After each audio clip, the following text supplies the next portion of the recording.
ሃሌሉያ። አሁን በሰማያዊ ስፍራ ሆነን በአምልኮ ውስጥ ነው ያለነው። እያመለክን ነው ያለነው። የወደደን በልጁ የዋጀን ጌታ የጌታ የኢየሱስ ክርስቶስ አባትና አምላክ ስሙ ይባረክ። በሰማያዊ ስፍራ በፓርላማ ውስጥ አምልኮውን እንድንቀጥል የረዳን የጌታችን የኢየሱስ ክርስቶስ ስም የተባረከ ይሁን።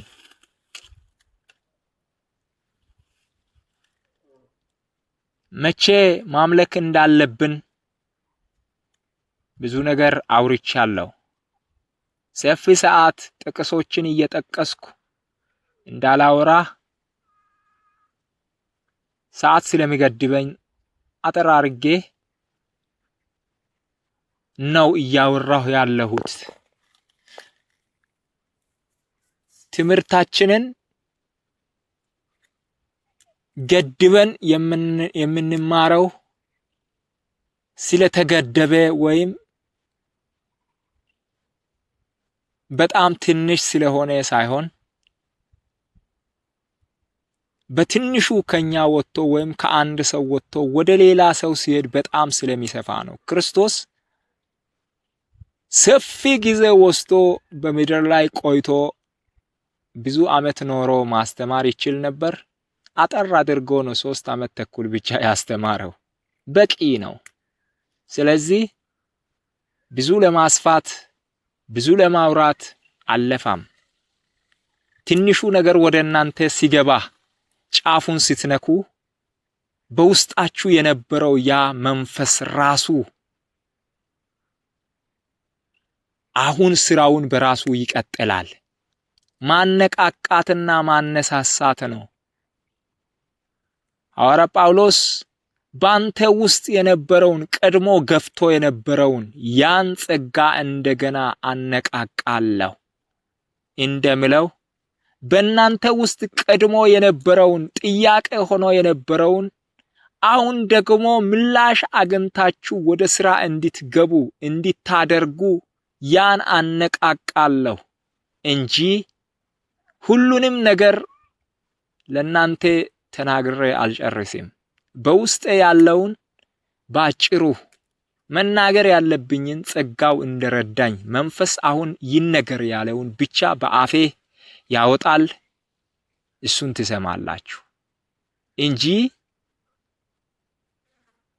የምድር ነገር በጊዜ የተገደበ ነው። ሰማያዊ ነገር በጊዜ የተገደበ አይደለም። በጊዜ የተገደበ ስላይደለ መቼ እናመልካለን ስንል በጊዜ አይገደብም አምልኮ አሁን እያለን በቃ ሁሉም እናመልካለን። አሁን የሚባል ነገ ምናምን የሚል ቀጠሮ የለም። አሁን የሚባል አሁን ነው ያለው ማለት ነው። ስለዚህ ሁሉም አሁን ስንል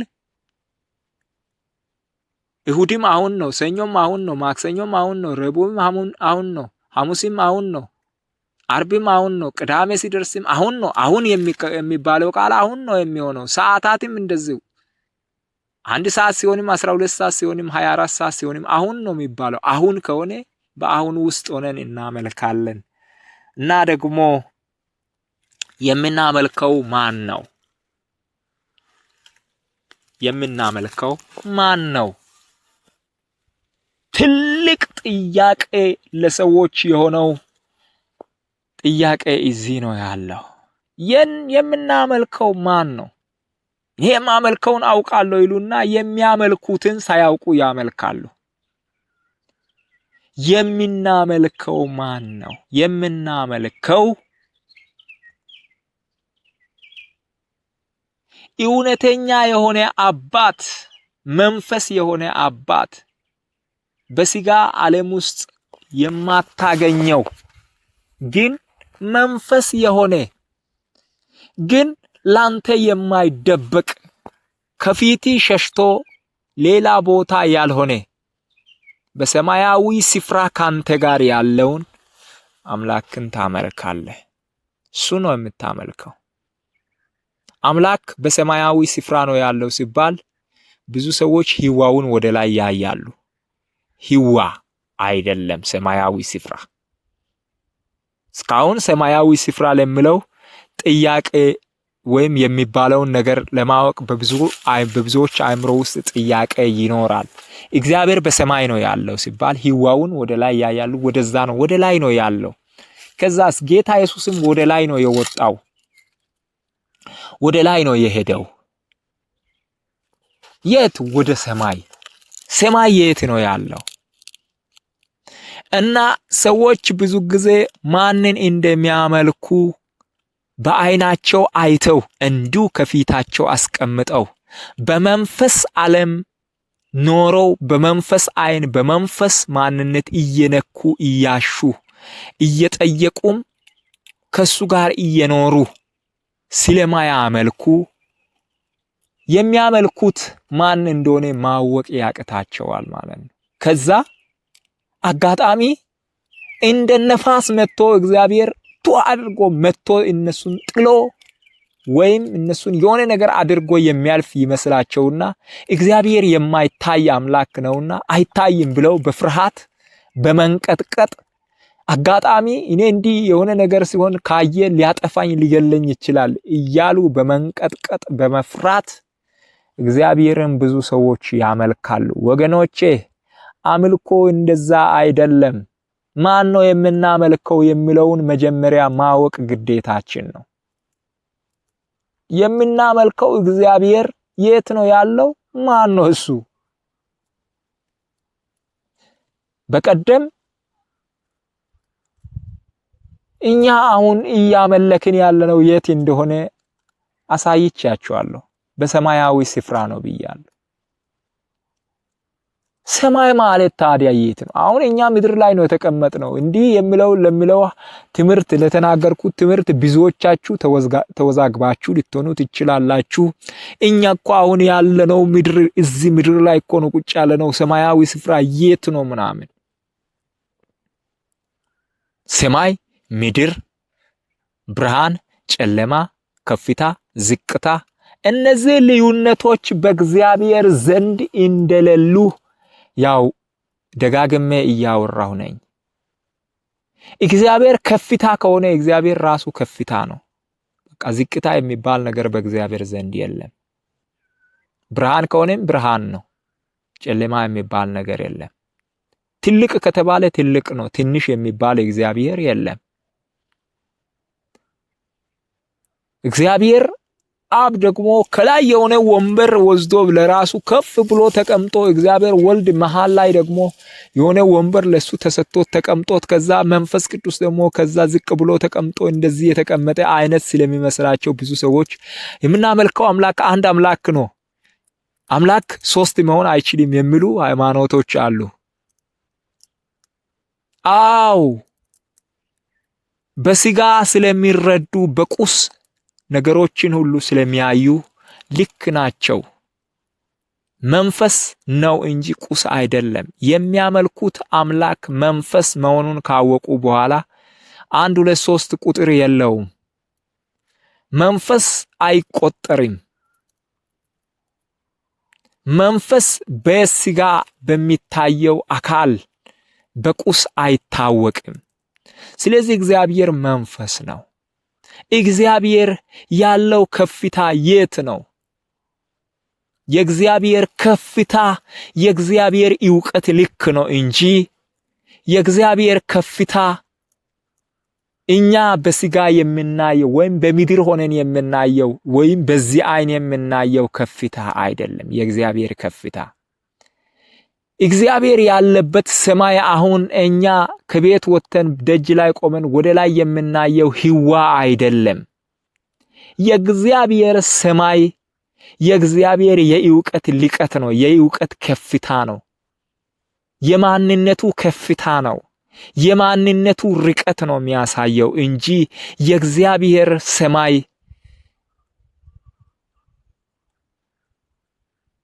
የሆነ አሁን በምናየው አይነ ህሊና ወይም በምናየው ማንነት የሚታወቅ አይደለም። ስለዚህ እግዚአብሔር ደግሞ በመካከላችን ነው አሁን ያለው። አሁን በውስጤ ነው ያለው። እኔ እንደዚህ አውቃለሁ። ጌታ ኢየሱስ አሁን በውስጤ ነው ያለው። ሰማይ ዙፋኔ ነው፣ ምድርም የእግሬ መረገጫ ናት። የምትሰሩልኝ ቤት ምን አይነት ነው? እኔ ግን ትሑታን ወደ ሆኑ ሰዎች፣ ልባቸው ወደ ምንቀጠቀጥ ሰዎች ይመለከታለሁ አለ እግዚአብሔር። እዛው አድራለሁ። መኖሪያዬ እዛ ነው፣ በቅዱሳን ልብ ውስጥ ነው። ስለዚህ በኔ ልብ፣ ባንተ ልብ፣ ባንቺ ልብ ውስጥ ነው እግዚአብሔር ያለው። እሺ አንተ የትኛው ነው ያንተ ከፍታ ምን ያክል ነው? እግዚአብሔር ሰማይ ነው ያለው። አንተ ያንተ ሰማይነት ያለ ከፍታ ምን ያክል ነው? አስብ። የእግዚአብሔር ያክል ነው። የእውቀታችን ልክ እንደዚህ መሆን አለበት።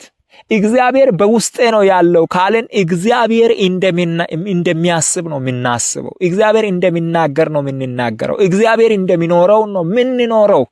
እንደ እግዚአብሔር ነው የምንኖረው ማለት ነው። ስለዚህ አትሳቱ። እንደዚህ ስናገር እኔ እግዚአብሔር ነኝ እያለ ነው እንዳትበሉ። እግዚአብሔር በኔ ውስጥ ነው ያለው። አብ በኔ ነው ያለው ጌታ ኢየሱስ አላለም? አብ በኔ እኮ ነው ያለው። ከዛ በሰዓቱ የሰዎች የአይን እይታቸው የወደቀ የአዳም አይን እይታ ስለነበረ የት ነው አብ ባንተ ውስጥ የሚታየው? አላዩትም። መንፈሳዊ አይን እውርነት ነበራቸው። ለዛ ነው አሁን የመንፈሳዊ አይን እውርነት ከናንተም ከማንም እንዲወገድ ይጸልያለሁ ብዬ ገና የጀመርኩት። መንፈሳዊ እውርነት ከኛ ካልተወገደ እግዚአብሔር ያለበትን ቦታ አናውቅም። ማን መሆኑንም አናውቅም። ግርማውና ክብሩን፣ ኃይሉንም ብርታቱንም አናውቅም። ስለዚህ የእግዚአብሔርን ማንነት፣ ኃይሉን፣ ከፍታውን፣ ብርታቱን፣ ቁመቱን፣ ርዝመቱን፣ ስፋቱን፣ ጥልቀቱን ማየት እንድንችል፣ ከፍታውን ማየት እንድንችል፣ ምን ያክል ከመታወቅ ያለፈውን የማይታወቀውን ማንነቱን ማወቅ እንድንችል የሚያስረዳን ራሱ እግዚአብሔር ነው። አይናችንን ይከፍትና እሱን እንድናይ ያደርገናል። በስጋ ካየን አንችልም። እግዚአብሔር ምን ያክል ነው ከፍታው?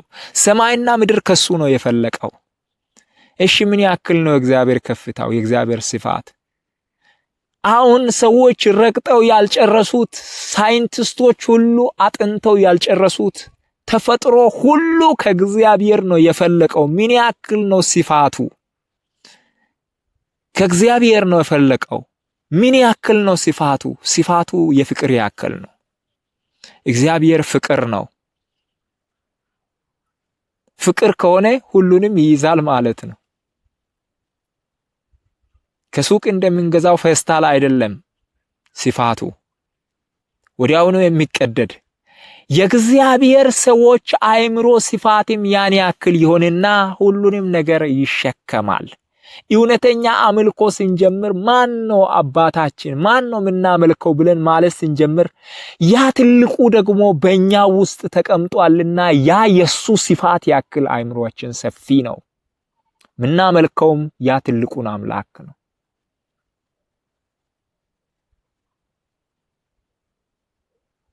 ስለዚህ ያን ስፋትን ሁሉ፣ ያን ትልቅነትን ሁሉ፣ ያን ዕውቀቱንና ከፍታውን፣ ጥልቀቱን ሁሉንም ለማሳየት ደግሞ አምልኳችን እንዴት ነው የሚሆነው? ከመንፈስ ለመንፈስ ወይም እኛ ራሳችን መንፈስ ሆነን እሱ መንፈስ ነውና ለመንፈስ ይሆናል ማለት ነው። መንፈስ ገደብ የለውም። ጌታ ኢየሱስ መንፈስ የሆነውን ማንነት አንዳንዴ መለኮት ማንነቱን እንዲህ አድርጎ ሲያሳይ ሲያወጣ ሰዎች ሁሉ ይደነግጡ ነበር። አንድ ጊዜ በውሃ ላይ መራመድ ጀመረ። መንፈስ ነው፣ ውሃው ለሱ ሁሉ ይታዘዝለታል። ውሃው አያሰምጠው። መንፈስን ውሃ አያሰምጥም። ግራቪቲ ህግ እዚህ ጋር የለም። አየር ላይ መብረር ይችላል። አየርን የፈጠረው አየር ላይ እንዴት አይበርም። አየር ላይ እንዴት አይንቀሳቀስም? አየሩም መንገዱ ነው። እኛ በሰራነው ላይ መንቀሳቀስ የሰራነውን ነገር እንደ አእምሮአችንን ልክ ማንቀሳቀስ ከቻለን እግዚአብሔርም እንደዛው ነው። ደግሞም የእግዚአብሔር ልጆችም እንደዛው ናቸው። በውሃ ላይ መራመድ ሲጀምር ተደነቁ። ግን የእግዚአብሔር ልጅነቱን የእግዚአብሔር ልጅ መሆኑን ወዲያውኑ በጥቂት ሰከንድ መካከል ብቻ የተረዳው ጴጥሮስ ብድግ አለና ለኔም ይቻላል ብሎ ተራምዶ አየ። አምልኮ እግዚአብሔርን ጠይቀን ወይም ጌታ ኢየሱስን ጠይቀን አራ አንተ እንደዚህ አልፈ እንደዚህ ሄደ እንደዚህ ተራምደን አድርገ ከሆነ እኔም ይችላልው ብለን መነሳት ነው። ጌታ ኢየሱስ ያለፈበት መንገድ እውነተኛ አምልኮ እንደሆነ ካወቅን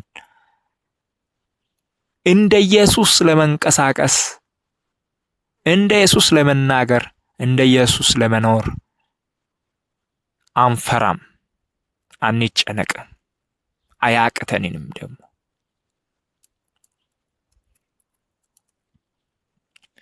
ስለዚህ ማንን ነው የምናመልከው? ትልቁን እግዚአብሔርን ነው የምናመልከው። በሰማያዊ ስፍራ ነው ያለው። አው በሰማያዊ ስፍራ ነው ያለው። እኛስ ታዲያ የት ነው ያለነው? በሰማያዊ ስፍራ ነው ያለነው። ከፍታውን ይዘናል። ኤፌሶን ላይ ስናነብ እኮ ምዕራፍ 6 ላይ አሁን በሰማያዊ ስፍራ ላይ አለቆች እንዳሉ ሌላ አለቃ እንዳለ ይናገራል። ካሉ በሰማያዊ ስፍራ ካሉ አለቆች ጋር ነው የምትዋጉት። እናንተ የት ሆናችሁ? ምድር ላይ ሆናችሁ ነው ሰማይ ላይ ካለው አለቃ ጋር የምትዋጋው? አይደለም። ሰማይ ላይ ሆነኝ ነው በሰማያዊ ስፍራ ካንተ ጋር ሊዋጋ ከተገለጠው መናፍስት አለቃዎች ጋር የምትዋጋው። ጌታ ኢየሱስ በሰማያዊ ስፍራ ሆነን በሰማያዊ ስፍራ ውጊያውን እንዴት ሰዎች አካሂደው እንደሚጨርሱና ደግሞ ብቃታቸውን ሲያሳይ በሰማያዊ ስፍራ ቦታው የያዘው ትልቁ ዘንዶ ወርቆ አየሁት ብሎ የላካቸው ሰዎች እኮ ያገለገሉት ምድር ላይ ተንቀሳቅሰው በእግር እንደዚህ ሄደው እኮ ነው ያገለገሉት። ግን ሰይጣንን እንደ መብረቅ ወርቆ አየሁት አለ። እነሱ ከፍታቸውን እነዚህ ሕፃናት ጥበብ የሌላቸው ሰዎች ዝም ብለው ያሉ ሰዎች ተነስተው ማገልገል ሲጀምሩ ሰይጣን እንደ መብረቅ ወደቀ። ከፍታውን እነሱ ያዙ ማለት ነው። ከፍታውን እነሱ ከላይ ስለሆነው ሰይጣን እንደ መብረቅ ወደቀ። አሁን ያለንበት ጊዜ ላይ የሚፈጸም ትንቢት ነው ይሄ። እኛ ምንም አያውቁም የተባሉ ሰዎች ተገልጠን የእግዚአብሔርን ክብር መግለጽ ስንጀምር ማይም ዕውቀት የሌለ ገጠሬ ምኔ ብሎ ሰዎች መናገር የጀመሩት ንቀው የሚያልፉት ሰዎች ብድግሉና የዓለምና የሰይጣን መንግስት ዕውቀትን ሁሉ ረግጠው መሄድ ወደ ላይ መብረር ሲጀምሩ ሰይጣን ደግሞ እስካሁን በሱ ገዝቶ የኖረውን የሞት መንግስት ኃይሉን ሲያጣ ሲሸነፍ ጌታ ኢየሱስ በርቀት አየ። ከዛም ሰይጣን እንደ መብረቅ ወርቆ አየሁት አለ። በራእይ ላይ ደግሞ የወንድሞች ከሳሽ የቀደመው እባብ አሁን ላይ ደግሞ ወፍሮ በዕውቀት በሜን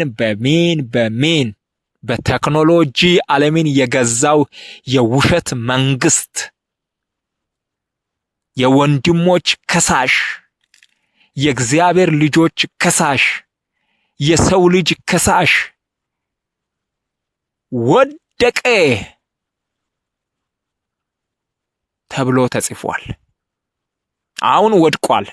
አየሩን ተቆጣጥረናል። እውነት የያዝን እኛ አየሩን ተቆጣጥረናል። የሰይጣን መንግስት ወድቋል። እኔ አየሩን ተቆጣጥሬያለሁ። ባለውበት ቦታ እዚህ ሆኜ አየሩን ተቆጣጥሬያለሁ። ስለዚህ እውነተኛ አምልኮን ጀምሬያለሁ። እውነተኛ አምልኮን እያስተማርኩ ነኝ። እውነተኛ አምልኮን በህይወት በንግግር አቅጣጫ በማሳየት በኔ ቅርበት ላይ ያሉ ሰዎች የኔን ህይወት ያውቃሉ፣ ይረዳሉ፣ ምን አይነት ሰው እንደሆንኩ ያውቃሉና እዚሁ በኔ አካባቢ ሆናችሁ ይሄንን ደግሞ ማየት ይሄን ትምህርቱን የምትከታተሉ ታውቃላችሁ በምን አይነት ተጋድሎ የሰይጣንን መንግስት ከአየር ላይ ለመጣል እንደተነሳሁት። እኔ በኔ ሆኖ ጌታ ኢየሱስ ሲሰራ ስጋ ሳይሆን የእግዚአብሔር መንግስት ኃይሉ ሲገለጥ የሰይጣን መንግስት አሁን አየሩና ስፍራውን ሁሉ ለቋል። ሰይጣን እንደ መብረቅ ወድቋል። ዕውቀቱ እንደ መብረቅ ወርቋል። ሸውዶ ሃይማኖት መስሎ፣ ሸውዶ ዕውቀት መስሎ፣ ሸውዶ ምን መስሎ ሁሉ እየሰራ የነበረው ስራ አሁን ፈርሷል። እግዚአብሔር ስሙ የተባረከ ይሁን። እግዚአብሔር ትልቅ ነው እኛም አናውቀውም ተብሎ ተጽፏልና የእግዚአብሔርን ትልቅነት መለኪያ አናስቀምጥም። የህዋ ያክል ሰፊ ነው። የህዋ ያክል ሰፊ ነው። እንዲህ ስል እንዳም የህዋ ያክል አይደለም ከህዋ የሚበልጥ ሊበልሽ። ህዋው የእግዚአብሔርን ማንነት ራሱ ሊገልጽ አይችልም እና ስለዚህ ይህንን ትልቅ አምላክ ማን እንደሆነ አውቀን ደግሞ እኛ ራሳችን ማን እንደሆነን አውቀን ማምለክ ስንጀምር የሱ ልጆች እንደሆነን አውቀን በዚሁ ሰፊ የእግዚአብሔር ግዛት ውስጥ እየዋኘን የአባታችን ኃያልነት፣ የአባታችን ትልቅነት፣ የአባታችን ገዥነት ደግሞም እንደሚወደን እንደሚያውቀን በስማችን እንደሚጠራ እያወቀን ልጄ ምንድነው ያጣኸው ብሎ ለኛ ወዲያውኑ ለጥያቄያችን መልስ ሊሰጥ አጠገባችን እንዳለ በእኛ ውስጥ ማደሪያ አድርጎ እያደረ እንዳለ በማወቅ እግዚአብሔርን በማወቅ አምልኮውን ስንጀምር እውነተኛ አምልኮ በእኛ ይገለጣል ማለት ነው። ምድራዊ ምቾት እናገኛለን እያልኩ አይደለም። ምድራዊ ምቾት ዜሮ ይበላል። ኑሮ ላይ መቸን ይችላል፣ ልንገፋ እንችላለን፣ በሰው ዘንድ የተናቀን ሊሆን እንችላለን። አሁን ግን ራሳችንን ስላወቀን ንጉስ እንደዚህ በንጉስ ላይ እንደዚህ ብዙ ሰዎች ያወራሉ፣ ይናገራሉ፣ አፉን ይከፍታል። በቃ ገዢ ስላይደሉ ተገዢ ስለሆኑ ዝም ብለው ተደብቀው ያንኮሻኩሻሉ። አደባባይ ላይ በንጉስ ፊት ቆሞ ደፍረው ከመናገር ተደብቀው ይንኮሻኮሻሉ። ስለዚህ እኛን ነገስታት የንጉስ ልጅ መሆናችንን አውቀን ስንቀጥል ሰይጣንና ልጆቹ ማንኮሻኮሻቸው አይቀርም። ልንሰደድ፣ ልንጠላ፣ ብዙ ነገር በእኛ ላይ ሊነገር ይችላል። እኛ ግን ማንን እያመለክን እንደሆነ ማወቅ ብቻ ትልቅና ትልቅ ነገር ነው። በተለያየ ሃይማኖት ውስጥ ያላችሁ ይህን ከሰማችሁ በኋላ ጌታ ኢየሱስን አውቃችሁ እግዚአብሔር ትልቁን እግዚአብሔር አውቃችሁ ለማምለክ ወደሱ ዞር በምትሉበት ጊዜ እኔ ክርስቶስን አመልካለሁ፣ እውነቱ እዚህ ጋር ነው ያለው፣ መሰረቱን አግኝቻለሁ፣ እስካሁን መሰረት ፍለጋ ነው ዞርኩት ካላችሁ በኋላ በእናንተ ላይ የሚመጣ ጫና ብዙ ነው። እኔ እንኳ ብዙ ጫና ደርሶብኛል። ይህን እውነት ገና ሲገባኝ ብዙ ነገር በእኔ ላይ ሆኗል። ይሁን ችግር የለም። እኔ ደግሞ ስለማውቀው እንደምንም ሳልቆጥር አሁን ራሱ ለብዙዎች እውነትን ለማስተማር ካፌ አፈን ከፍቼ እያወራው ነኝ።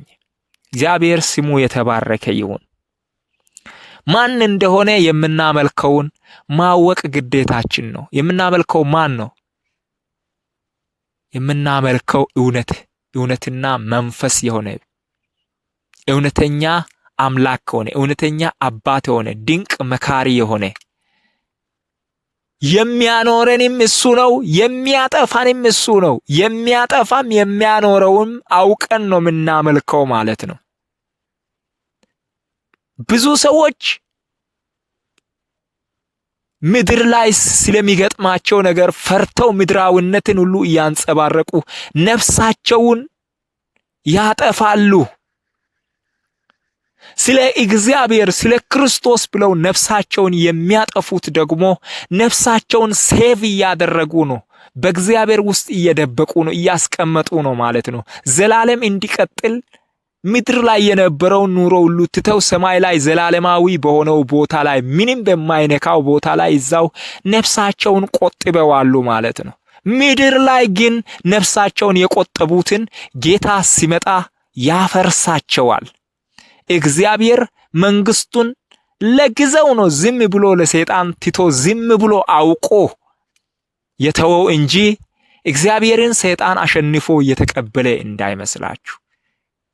አሁን ሰይጣን ወይም ዲያብሎስ የቀደመው እባብ አታላዩ የራሱን ትምህርት በኃይል እያስተማረ እየለፋ እየሮጠ ባለበት ጊዜ ከሱ ጋር እኔ እሮጣለሁ፣ እሱ የሚለውን ብቻ እሰማለሁ ወይም ምድራዊነትን በደንብ አንጸባርቃለሁ ካላችሁ እየሞታችሁ እየጠፋችሁ ነው። ከእግዚአብሔር መንግስት እየጠፋችሁ ነው ማለት ነው። ከእግዚአብሔር የተቀበላችሁትን ያን ሕይወት ለእናንተ የሆነውን ነፍሳችሁን ዝም ብላችሁ እያጠፋችሁ ነው፣ እየከሰራችሁ ነው። ግን ነፍሱን ስለ እግዚአብሔር ስለ ዕውቀቱ ስለ ማንነቱ ስለ እውነተኛ አምልኮ ነፍሱን የሚያጠፋ በሰማያዊ ስፍራ እንዳለ አውቆ ያገኛታል። ስለዚህ የምታመልኩት ማን እንደሆነ ዛሬ ምረጡ። ኢያሱ አንድ ጊዜ ሕዝቡ ሁሉ በምድራዊ ማንነት ውስጥ ተዘፍቆ ትናንትና የነበረውን ክዳን ሁሉ በረሳ ጊዜ እናንተ ዛሬ የምታመልኩትን ለራሳችሁ ምረጡ፣ እኔ ግን እስካሁን እየመራኝ እየረዳኝ በፊቴ ፀሐይን አቆሞ በፊቴ ጨረቃን አቆሞ በፊቴ ሁሉንም ነገር መንገዶችን ሁሉ ክፍት አድርጎ ዮርዳኖስን አካፍሎ ይህንን ርስት ለኔ የሰጠኝን ከሱ ጋር ያለኝን አንድነት ያሳየኝን እግዚአብሔርን እኔና ቤቴ እናመልካለን። ቀጥቅጦ እውነቱን አሳይቶ ያሳደገው ልጆቹና ቤቱ ሁሉ እግዚአብሔርን እንደሚያመልኩ አሜን ብሎ ከሱ ጋር እውነትን ይዘው እየተጓዙ ያሉት እግዚአብሔርን እንደሚያመልኩ አሳየ። ስለዚህ ዛሬ የምታመልኩትን እናንተ ይወቁ፣ ምረጡ። ማንን ነው የምታመልኩት? አሁን እኔ ሲናገር ምናልባት አመለካከታችሁ ተበላሽቶ የሆነ ምንም ሳይገባችሁ እኔ ስላወራሁት ነገር የሆነ ነገር ጫፉን ብቻ ይዛችሁ አክሊሉ የሚለውን ብቻ ሰምተን ወደዛ እንሄድ ካላችሁም እሱ ትክክል አይደለም። መርምራችሁ ውስጥ ጠልቃችሁ ግቡና እግዚአብሔርን ራሳችሁ ሰርች አድርጋችሁ አግኙ። የምታመልኩት ማን እንደሆነ ሕይወትን እስራኤል ሆይ በፊቲ ሕይወትና ሞትን አስቀምጫለሁ፣ አንዱን ምረጥ። ሕይወትን በደንብ ምረጥ። ሕይወት ላንተ ይሻላል። በሕይወት ትኖር ዘንድ ሕይወትን ምረጥ። ምርጫችሁ ሕይወት ይሁን። ሕይወት በገነት የቀረችው ሕይወት፣ አዳም ሳይበላው የቀረው ሕይወት በክርስቶስ አማካኝነት አሁን ወደኛ መጣች። ሕይወት ራሱ ተነስታ መጣች። እንድንበላ ዘንድ ራሱን ፈቅዳ በእኛ ፊት ተገለጠች። ያ ሕይወት ጌታ ኢየሱስ ክርስቶስ ራሱ ነው። ሕይወት ነውና እሱን ከበላን መፍታችን ነው። አለመብላትም መብላትም መፍታችን ነው። ግን እሱን እንብላ፣ የምናመልከውን እንወቅ፣ ክርስቶስን እናምልክ። ስለዚህ ማንን ታመልካላችሁ? እውነተኛ አምልኮ ማንን ታመልካላችሁ? ነቢዩን፣ ሐዋርያውን ወይስ ቄሱን ወይስ ፓስተሩን ወይስ ሼኩን? ማንን ነው የምታመልከው? ብዙ ሰዎች እኮ ቤተሰቦቻቸውን ያመልካሉ። ብዙ ሰዎች የሆነ ፌመስ የተባለውን ሰዎች ወይም ከፊታቸው አስቀምጠው ለሱ ቦታ የሰጡለትን ሰዎችን ያመልካሉ። አሁን አጠገቤ ወይ ብትሆኑ እኔ የሚናገረው ነገር በጣም በላያችሁ ላይ ጫና ፈጥሮ በቃ የተናገርኩት ነገር እናንተን ገዝቶ ከሆነ በቃ አንተ የምትለውን እንል፣ እኔ ደግሞ ትንሽ ጊዜ እጄ ወይ ሌባ ሆኜ ቢሰርቅም በቃ እሱ የሚለው ልክ ነው ብላችሁ እኔን ታመልካላችሁ? አይደለም። የምታመልኩትን እወቁ። እግዚአብሔር ነው የሚመለከው። ስጋ በፍጹም አይመለክም። ቁስ በፍጹም አይመለክም። ይህ ዓለም ላይ በስጋ አይን የሚታይ ነገር በፍጹም አይመለክም። ስለዚህ ማን ነው የምታመልኩት? ቁስን ሳይሆን መንፈስን። መንፈስን ስታመልኩ ደግሞ በቁስ ማንነት ሳይሆን መንፈስ በሆነ ማንነት በእውነት አመልኩት። እንደዚህ እናምልክ። ጸጋ ይብዛላችሁ። አምልኳችሁ በመንፈስ ለመንፈስ ይሁን። ማራናታ